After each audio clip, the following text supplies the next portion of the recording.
Cia Bijoy, Okatem Chalakana. One lahatena kami jaha kana ona kami rigi. Nito han nyur menak kami gia, oni kuri tengi. He ya. Tina din, oni kuri tayam ram tehena. Oni jahatina din bayra jia, una din. अच्छा ठीक गया उन्हें तायम रगी तहन में ताहले है या अच्छा ठीक गया इन्हें देरी कांते हैं नितो कथा हुई कांते हैं ना प्रिया बेपारते प्रिया इन दोमेन खुशी आए थे ना उन्हीं के एक बचत दौरे पंजा बड़ाई कान गया किंतु उन्हें मने रे नसीना हो जायगा बाय इमन के ना इन उन्हीं दोमे इग्नोर इन थे ना तार हो इन उन्हें तायम तायम ते बन बगी दा अकोई मी होरे मैन लेदा बाम दड़िया ओना कथा दा अलुम मेना आम 100 धाव ट्राई में प्रतिदिन लेका की तीन इन स्कूल गेट रे हेनें कदिया ओनी नेल किदिया जे उडुकना ओना खातिर इन हो ओनी तायम तायम ते ताराम दा मतलब के ओनी फॉलो इदी कना से तखन ओनी नेल किदिन के इनके मितें कना ए आम आरो इन तायम रेम हे कना तखन इन हल्का लंदा कते मिताई कना हे हेनें कदिया आमा तायम रिगी ए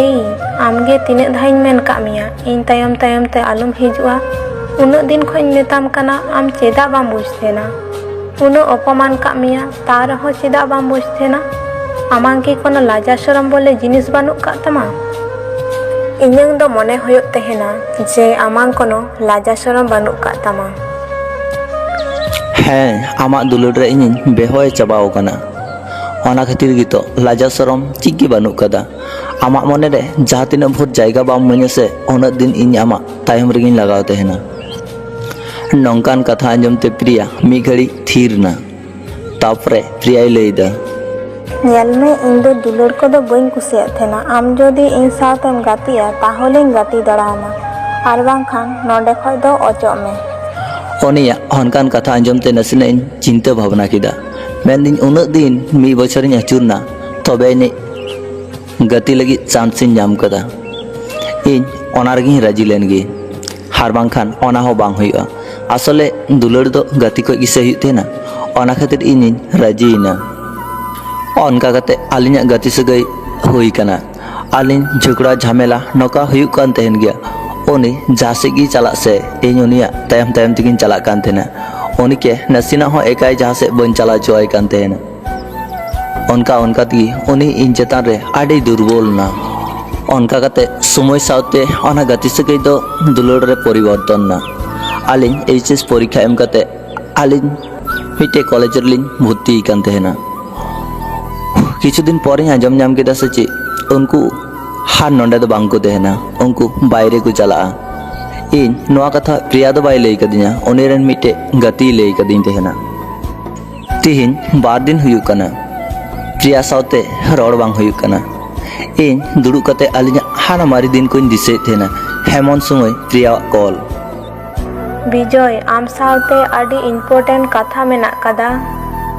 अच्छा ठीक गया इन आमा कथाñ आंजम तमा किंतु ओना लहा ले में से हम इन बार दिन को कॉल चेदा बाम रिसीव ए तेना आसले इन मिटन प्रॉब्लम रेन तेहेना ओना खातिर आर फोन रिसीव बइन दड़ेउ कदा ची प्रॉब्लम रेम तेहलेना ओना की इन बड़ाई दड़िया हे बड़ाई दम बड़ाई दड़िया गया किंतु इन नितो जहां मेल लगी इन फोन कदा ओना लहा आंजम में है ले में आले गपा मियांग नोवा आतु दिसोम बाई कते थोड़ा बाहरी ले चला मोटा मोटी 2-3 बच्चों लगी इन ओना कथा लहारिन बड़ाई रहे हूँ थोड़ा गनी अबाक ना तापरे इन चापचुपिन थीर कना तापरे प्रिया मेंदा ए ची चिकाइना ची हो बाम लय कान दो थीर कान दो बांग चिके के बांग चिकाव कना हाच्चा आपे जतो हड़ पे चला कना हे जतो हड़ गेले चला कना नोआ दो तो आर मिदिन ना बेपार दो बांग कना से आम लाहा खगी बड़ाई कानते ना है जा पे बाहरे पे चला हे इन दिन बड़ाई कान तहन गया ताहले इनके उन दिन चिदाब हम लई गदिन तेना आले ओड़ा रेन हड़ को बारन का थेना लई ओना खातिर इन तो आमरेन शत्रु दो बांग कनी जे इनकेम लई खाई हापे परिवार चला बापे दड़िया से आमा प्रॉब्लम हुआ ओना दो इन दो बइन बड़ाया इन आयु बाबा किन मेन लेदा जे अकय हूँ आलम लई आकुआ अकय गाते हूँ आलम लई आकुआ ओना खातिर इन आमगे बइन लई का मिया इन उन्हीं के ची हो बाñ मिता दिया चिदा से झगड़ा कते तो आर बाय तहना से उन्हीं जखन आकोरेन परिवार को चलाक कना से तखन उन्हीं हतो चलाव हुयुग ताई गया इन नवा कथा चिंता से हाड़ी कष्ट गिन बुझता किंतु कोनो करार बानुआ इन निजे के थोड़ा समड़ाव कते उन्हीं के मेताई कना अच्छा आपे तिस पे रुवड़ा प्लीज सोना आम मने आलम बारिश तामा चेदा से आले 3 बछर ले तहेना आले रुवर हिजुआ आर ताछाड़ा फोन तेमा रड़मा हुयुग तहेन गिया तो इन नासिना चिंता भावना कते नेल केदा हारे ठीक ही तो मेंदा फोन तेमा रड़ गे हुयुग हार नुई पटाते मी बछर काटाव कान तिnya आर 3 बछर की बाñ अपेक्षा दड़िया अनका कते उनको परेर सप्ताह बायरे को चलावना उनी साला कয়েক दिन दो भाली गे रड़ हुयुग कान तहेना अनका अनका तेगी उनी इनठे फोने कम केदा उनी सावते आर रड़ बांग हुयुग तहेना उनी हो आर बाय कॉल तहेना इन उनी कॉल तंगी रेन तहेन तहेन रहो उनी आर बाय कॉल तहेना अनका अनका तेगी मी बछर पारमना मी बछर रे मी दिन बाद 9 दिन बाद अनकाय कॉलेद तहेना ओना खातिर इन उनिया कॉल इन रेकॉर्ड दो कताई कान तहेना इन जखन गे इन मने बाड़िचोग कान तिन तहेना से जखन गे उनी के बेसिन दिसई कान तहेना से तखन इन उनिया कॉल रेकॉर्ड आंजमेद ताई तहेना आर ग्लार रे घंटा काते उनी रेन मारी फोटो नेल को ताई तहेना आर उनको सागे रड़े तहेना उनी तीसे रुवर हिजुआ ओना दिन ही लेखाए तहेना अनकागी हठात 2 बछर तलारे उनिया आदि जुदा परिवर्तन नेल के तया लहाते दो अंतत फोनिंग कान तहेनाय 2 दिन 2 दिन होले हार नेतार दो आर बाय कॉल दा उनिया ड्रेस को हो आदि चेंज चला कान तया इन निजे किन माना कान तहेना इन मेने तेना होयतो उनको दो टाउनशिप रे को तहेना से अनका परिवर्तन दो हुयुग गया उनी इनके मीटिंग कान तहेना आप लेलहा गया नम खेपा गया इन ओना को कथा आंजम कते हाडी खराब इन बुझे तेना किंतु इन उनके चिटगी बाñ मेताई कान तहेना नेल नेल तिगी 1 बछर 2 बछर 2 बछर नोंका की 9 बछर पारब गाना तार उनी हेय रेना कोनो जुतुम गी बानुआ इन उनके जखन गी हेय रेना कथाñ मेताई कान तहेना से तखन गी उनी लई तहेना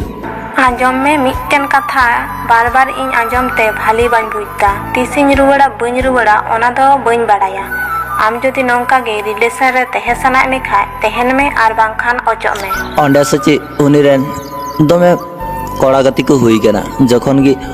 उनको सावते क्लोज भावे फोटो नेले को तहेना से तखन इन दमे खराब गिन बुझे तेना किंतु इन निजे के माना कान अनका नेल नेल तिगी किछु दिन पारम ना हठात नेल दा मिटे अन्नान नंबर ते कॉल हेज कना इन मनाई का थेना जनी प्रिया गे कॉल कदा किंतु कॉल रिसीव सावते हेलो आम की विजयम लईदा हाँ इंगिन लईदा अच्छा आम दम अकय कानते इन आमरेन गर्लफ्रेंड रेन आडी क्लोज फ्रेंडिंग लईदा आमगे किछु कथा लई रेना तहेलेना ओना खातिर आमगे कॉल का मिया हाँ ले में ची कथम लेया आम जहाय आशा रे नितो मेना का मिया से उनी नितो एटा हर सावते रिलेशनशिप रे मेनाया माने